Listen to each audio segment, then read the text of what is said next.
Welcome to a good Saturday morning. And when I mean morning, it's the crack of noon, like most of my Saturdays. I kind of overslept, whatever.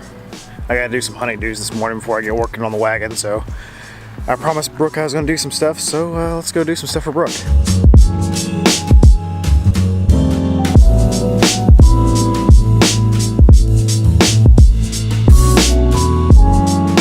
And that, ladies and gentlemen, is one reason why I love the Element. I can stuff all the stuff in here and still close the door up. Don't sleep in the Element. It's pretty crazy how much it can actually hold and what it can do. I mean, you see that, it's a box and a twin size mattress, all enclosed in here along with a bunch of other stuff that guys go to the junkyard or go to the dump. It's incredible. That's why I love this thing. It's a moving van. The key to a happy marriage and the key to a happy life is going to be self-awareness. Brooke doesn't realize that she's the perfect wife already without having even said I do yet. So yesterday we were cleaning out Ace's room and getting it all ready, and I hit a mental block, and I was like, I'm just done. And I sat down and told her, I was just like, I hit a mental block. I'm over cleaning right now. I kind of want to go back to the wagon. She understood. We got a lot done anyway. It was perfect. So me just coming out and saying, you know, I'm sorry. I hit a mental block instead of arguing and being like, do this, and then I was like, I don't want to do it. I just told her straight up, like, and she respected that, and that's huge on her. And we had this big pile of stuff in the living room, and it was like, I need to take that to the dump. And I was like, I'll just wait till tomorrow. I'm kind of over everything today. And she instinctively, she said, you know, you're not going to do it, because she knows me. She knows that I'll get busy on the wagon, or I'll get busy doing something else, and I'll forget about taking stuff to the dump. But because she said that, it tricked my little mind to think, hey, I will do that. I'll show her. And without even knowing it, she instinctively activated that my challenge mode where I'm like, oh yeah, well, I'll show her. And it's all done. I took the stuff to dump. The living room's cleaned up. All that stuff's taken out. We don't have to worry about it anymore. I don't have to be blocking the walkway. And that's really key to a happy life and a happy marriage, is just a complete self-awareness like that. Being able to be like, hey, I'm done with it today. Yeah, I think if I was younger, I would have fought it and not said something, and that's why I think in my 20s I wasn't ready for marriage. I think now that I'm in my 30s, I'm self-aware of what I need and what I am. And I just told Brooke, I messaged her, like, if you remember, at the end of the day, I'm just a big dumb monkey you gotta trick. You gotta give positive reinforcement to, and just feed me, here's your banana for doing a good job. I'll get things done. That's all we are at the end of the day. We have to remember that our minds are simple. I'm an incredibly simple being. I need to be tricked. I need to be rewarded. When I'm done, I'm done. That's just something that we all have to agree with, and we have to kind of push through with life. So sorry about this little side note, but I want to get that out there, that if you're having troubles in your marriage, if you're having troubles in life, just break it down to being self-aware about what you really are, what you really want. And for everybody who reached out to me about my fingers being completely burnt off, they actually look pretty good. The skin hasn't bubbled up. It hurts still a little bit, but yeah, after last night when I did that, I kind of lost motivation, so I kind of quit early.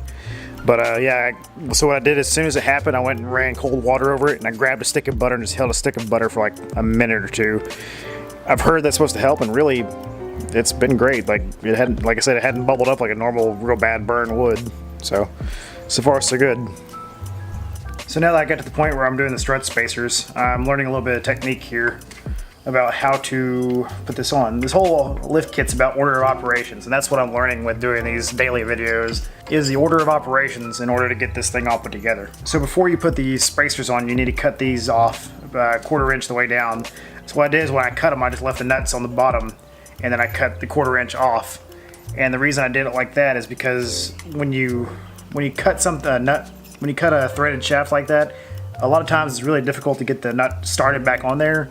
So if you already have the nut on there, when you cut it, it's easier. You can back it off, and it kind of runs a tap across that thread. That way it's easier to put on and off. There's some more witchcraft trickery that I found out.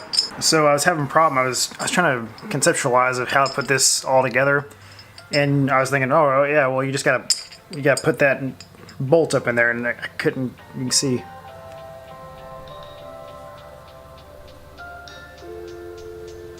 It'll focus. There we go. you can see right there that it just, I was like, man, how do you get that in there? But how you get it in there, do a few taps, and it drops right in. That took me a second to kind of figure it out. And once I gave a few taps, it fell right into place. When you're doing the strut extensions, that's a quick trick for you. I was confused, like, how in the hell are you supposed to get in there? It's like a square peg in a round hole. I gave myself a dirt unibrow. Whatever. Alright, so another order of operations thing that I've learned as I was doing this was you need to go ahead and get these in first, like I just showed you. Then put those on the strut hat, like so. Get your nuts threaded on the strut that you trimmed up, because once those are in, or once it's on the actual strut, you can't. There's just no way to get those bolts through the hole.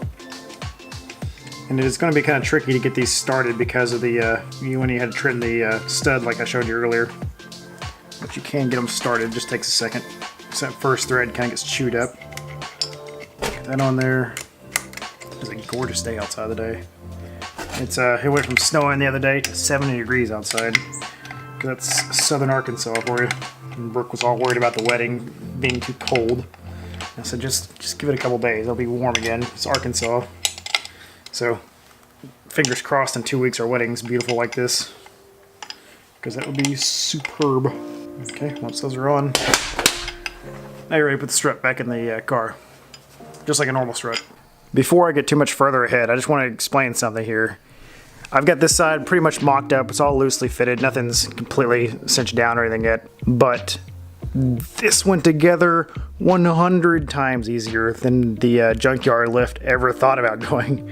Like, if you have a junkyard lift, wagon, CRV, whatever it is, if you put it back together, even if you have a little bit of lift, it is a pain in the dick to get back together. You've got to have jacks on everything. You've got to really struggle and fight. You've got to have support every single wear. I have bolted this all up loosely with my hands, even my burnt cinched hands. It went together. God, it's mind-blowing how easy that went together. And talking to Ben, he said that you don't even need the upper control arm camber adjusters anymore on the 6-inch lift. They said they got garbage can together, still using the factory ones, but it does have the nice ball joint up top. So I'm glad I got it, and it's got the adjustability so I can run a little bit of camber if I need to or whatever comes apart. But God, it went together so well. The axle's in such a nice neutral position now. The motor's dropped. Yeah, that's mind-blowing. It's so good. It's so good for me. Like, that makes me so much happier. Look how much lower the wheel's gonna sit compared to the body now. That's gonna be mental. It's hard to really tell on camera, but that is staggeringly good. Oh man, putting that together, and it went together so easily, makes this entire thing so, like, I was afraid putting it back together. I knew how much of a struggle it is to get a lifted wagon back together, but that is flawless. That's the answer to everything, all my prayers. It's right there, and it's a kit that you can buy off the shelf now. What a time to be alive, guys. So I was putting the innovative traction bar back on, and I hit a few snags. So one, you can see my AC is hitting the top of that hind joint, which it's hitting it pretty good. Because when I rock the radius arm up and down, it actually moves the motor a little bit because it's so much on there. So I think that can be solved with a few spacers here where the traction bar actually mounts to the body. I'm going to talk to Ben about that and see if we can't come up with a good solution for that. Usually people don't have AC, so I can see how that would be missed. But I think a really simple spacer over there would do well, because also I'm hitting the bottom of that fork to that radius arm as well, and it's not quite sitting level with the lower control arm there. You can see I've got a little bit of a gap there. I was able to get one of the back 17 in there, but it was quite a bit of finagling to get in there, and also to go ahead and get these up into the body. So I got those taken care of. I'm going to talk to Ben and see if he wants to research maybe dropping this a little bit, because his kit, he said that we wouldn't have to do this for the innovative mount, but I think he'd actually benefit for maybe about an inch or so down. I'll talk to him, see what his opinion is, because I trust him more than I trust myself on that. So we'll see about that, but it's coming together, guys. It's looking real good. You can see up there the strut spacer and the whole extended knuckle here. It's looking fantastic.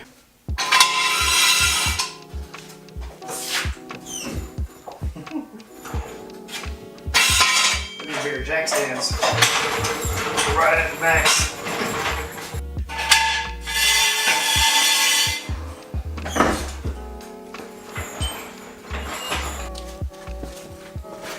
Oof.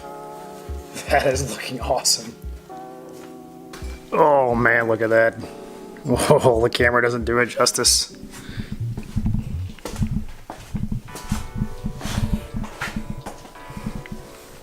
Look at all that ground clearance for days.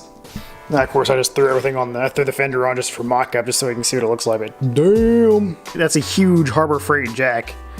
And as max, it was just enough to get it off the jack stands. For reference. Yay. That is freaking rad. So the wagon's back on the ground, guys. I couldn't help it. I went ahead and loosely installed everything, and I went ahead and snugged down everything that needed to be snugged down. That way it wasn't wobbling back and forth. It looks fantastic. I took some cinematic stuff you'll see here in a second. But it looks so good. I can't wait. Some bad news though, it won't be done Sunday. I have to order some parts. It'll be here Wednesday. Me and Ben are working on some steering stuff, trying to get that sorted out. I'll have the parts here probably Wednesday-ish, give or take. It's looking good though. About the traction bar, I'm not sure what I want to do just yet. The other side went in just fine, so maybe I have something tweaked over here on the side, so when I take it all back apart, I can kind of look at it and kind of figure out what I need to do. So tomorrow I'm going to take the front end back apart, get it back on jack stands, finish up the drive shaft spacers, get that taken care of, then move toward the back. I think the back will go pretty smoothly. I don't want to say that and jinx it, because I've done that before, but I think the back's going to be a lot easier than the front, so I want to get started on the front first. But I'm going to wrap it up tonight, guys. Get this video up. Battlefield 5 is out, so I'm going to play that tonight. I hadn't had a chance to play that yet. I wrapped up fairly early. It's only 7 o'clock, so I'm going to get this video up pretty soon. Enjoy these next few minutes of some B-roll. It looks fantastic. It's got so much ground clearance, it's ridiculous right now. I'm super stoked. But yeah, I'm going to sort out some issues tomorrow, get the front tore back apart, and then start on the back end. We'll see how it goes, guys. I'm going to get it as far as I can get complete tomorrow. That way, when the other parts come in here, I can throw those in, torque everything down, and then we should be done, guys. It's fantastic. I'm so like, my mind's racing because there's so many things. I'm like, oh, I need this. Oh, this is exciting. Oh, this. In time, guys. All right, enjoy. And I'll see you guys tomorrow.